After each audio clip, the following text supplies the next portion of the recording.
Dorothy Malone as Constance Mackenzie, Ed Nelson as Michael Rossi, Mia Farrow as Allison Mackenzie, Ryan O'Neill as Rodney Harrington, Barbara Parkins as Betty Anderson, Tim O'Connor as Elliot Carson, Christopher Connolly as Norman Harrington.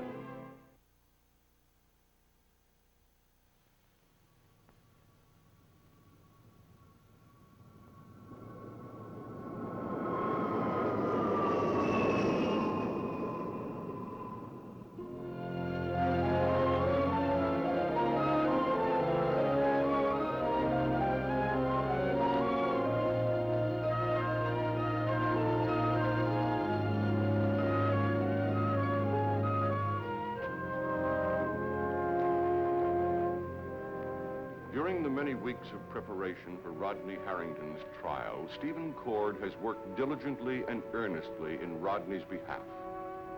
Now, midway into the trial, Stephen has flown to California in pursuit of further information. Information that will help him defend Rodney. Information that will break down Stella Chernak's testimony.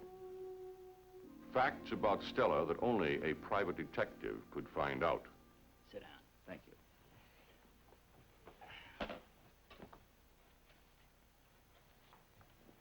I wouldn't have had you make the trip, but we're getting close to the wire. Here's the Chernak file. I think we finally have something. There's a man I'm trying to locate. His name is Richard Jensen. No thanks. He was released from Chino last month. That's a minimum security institution. He's working somewhere in Bakersfield. He was arrested for stealing biochemical research material from the Westover Institute and selling it to a drug firm in the East. I don't see any evidence that Stella Chernak was involved in this case. Our Miss Chernak left a job at the Westover Institute in June of last year. Richard Jensen was arrested just a month before she quit. The tip-off that put him behind bars came from an anonymous caller, a woman. Pull out that next sheet there. And that's a breakdown of Stella Chernak's charge accounts at several of the local stores. She kept a relatively small balance on all of them up until March. And then she charged over $600 at that one department store. Almost all of it from the men's department. And that was the month before Jensen was nailed. Uh-huh. She also ordered one very expensive item, some luggage. Now, this Jensen, is he a biochemist? A shipping clerk. Well, then he didn't have any direct access to the formulas he stole. No, but Stella Chernak did.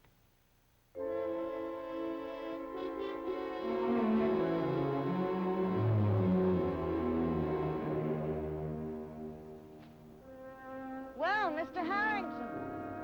Chernak? Mr. Harrington.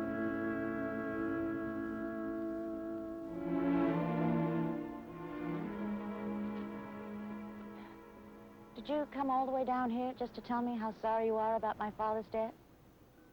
I must say, you Harringtons have a perfect sense of etiquette. You know, Rodney was one of the first to offer his condolences after he killed Joey. I don't think this is necessary, Miss Chernak. Naturally, I'm sorry about your father. Naturally. I know you've been through a great deal. Perhaps if you'd stop feeling sorry for yourself, you could start thinking more clearly. Oh, I'm not feeling sorry for myself, Mr. Harrington. For a Chernak, I feel pretty lucky. I'm alive. And I don't drink, like Papa. And I don't fight, like Joey. So my chances of staying alive are pretty good. And I'm going to see that Rodney gets what's coming to him.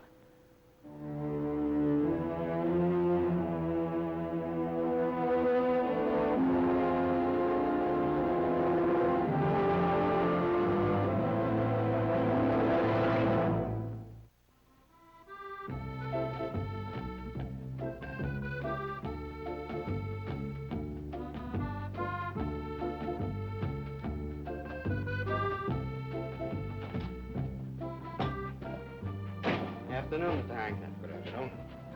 One hot cider. Two.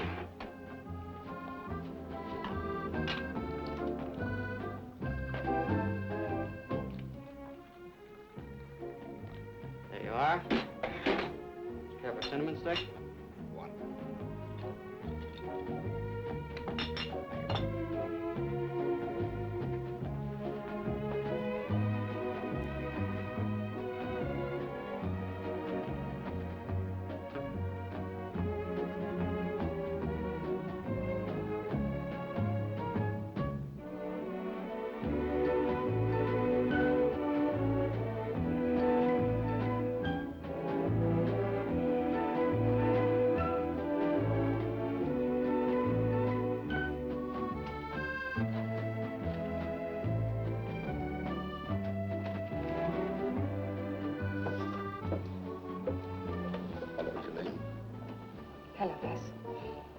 that looks wonderful. You remembered. I was sitting here thinking about the last time we came down here. Well, now, if I remember correctly, whenever Leslie Harrington starts to talk about the past, it's because he's wrestling with something very much in the present. You know me too well, Julie. Yes, I am wrestling with something. Has Betty said anything about Rodney lately? No, not really. Why? I didn't think so. Or I'm sure it would have been you who called me. Well, Leslie, what is it? Well, they seem to have found their way back to each other again. I stepped into Rodney's room at the inn this morning, and Betty had dropped by. I thought you'd want to know. And you want me to give my apron strings a tug and get Betty out of your hair? Julie. Look, Les, I am just as unhappy about the prospects of their being together again as you are. But Betty is not a puppet. I cannot control everything that she does. Now, if you disapprove of Betty seeing Rod, I suggest you talk to him. You know, it seems to me I've heard this song before. Now, wait a minute, Julie. I thought you might take this long, and I can understand why. I barged into their marriage like a bull in a china shop. Well, I don't intend to act that way again. I don't disapprove of Betty. She's one of the few people who stuck by Rod through all of this. I was just reminding you of what we both know. They're trouble for each other. Well,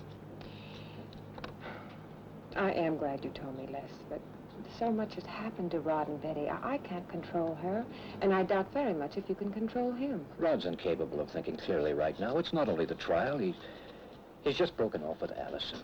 Under the circumstances, I don't think either Betty or Rod can be sure of their feelings. I'd hate to see them hurt again. There are a lot worse things than being hurt.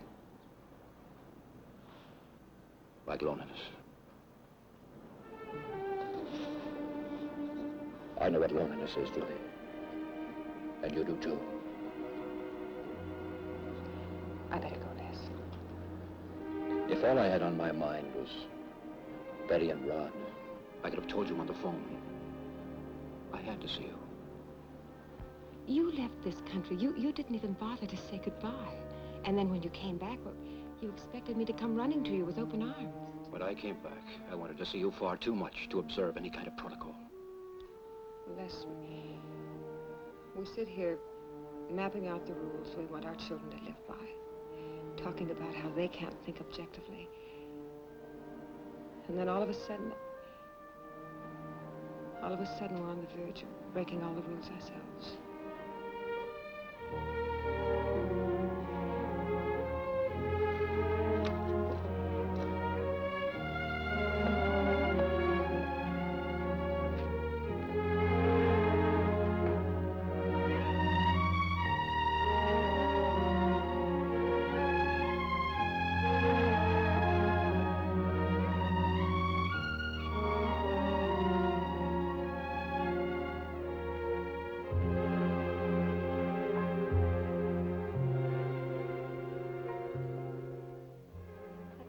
It's strange that I asked to see you.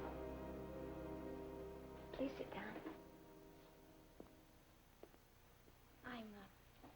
I'm sorry I didn't come to see you sooner.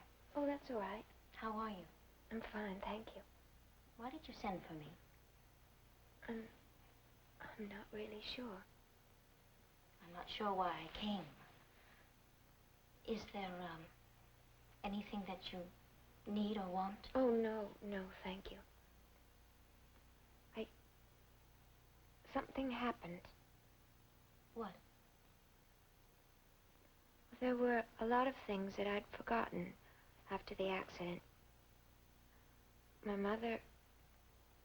I'd forgotten that Elliot Carson was my father. Today, they made me remember a lot of things that I guess I wanted to forget.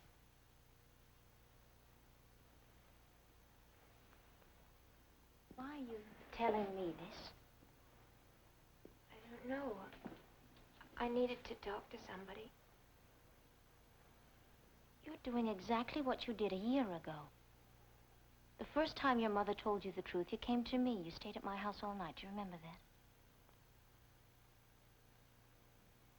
that? Betty, what was I like when they told me? Oh, you were scared, angry. You were furious at your mother. Elliot Carson was dying, and you felt that she had robbed you of a father all those years. You said that if he did die, you'd never forgive your mother. I wish he had died. Are you trying to shock me? I do. I wish he had died. I must have looked pretty silly crying over Elliot Carson. You didn't look silly. You looked like a girl who was terrified for her father. Why do you hate him now? Is it because he's a reminder to the town that you're illegitimate? Well, they accepted that months ago. You're the only one who hasn't. You make it sound so simple. Too simple. It's all pride. Just false pride. I can't find the answers anywhere. All I see are long tunnels leading nowhere. And walls, rooms full of blank walls. Maybe you built those walls. You seem to think the whole world's against you. Well, I've got news for you. You didn't invent loneliness or unhappiness or problems.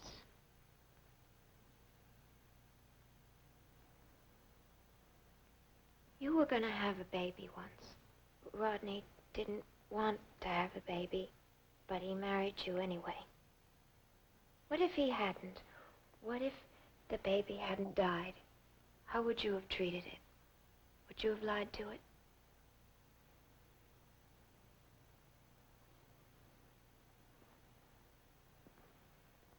I'm sorry for you, Allison. It's going to be a long, lonely road. Betty, Rodney's trial, has it affected you? What do you think? You have been so wrapped up in cotton batting, you haven't bothered to find out what Rod's been going through.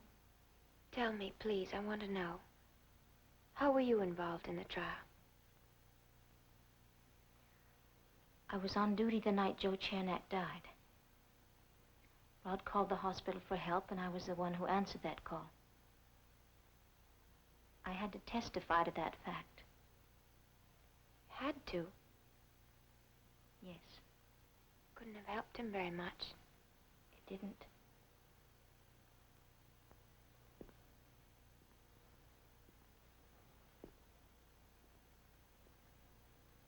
Rod said that you broke up with him for good. Is that true? If he told you that, why bother asking me? Then leave him alone, Allison. You'll draw him back to you into all your problems, just like you tried to do with me today. It's like the old fable of the dog in the manger. You don't want him, but you won't let him go, and that's not fair. You asked me to come here because you wanted to talk. Talk about the past, how you felt and how I felt and what happened to us. Yes. All right, maybe you are trying to find yourself, but so am I, Allison.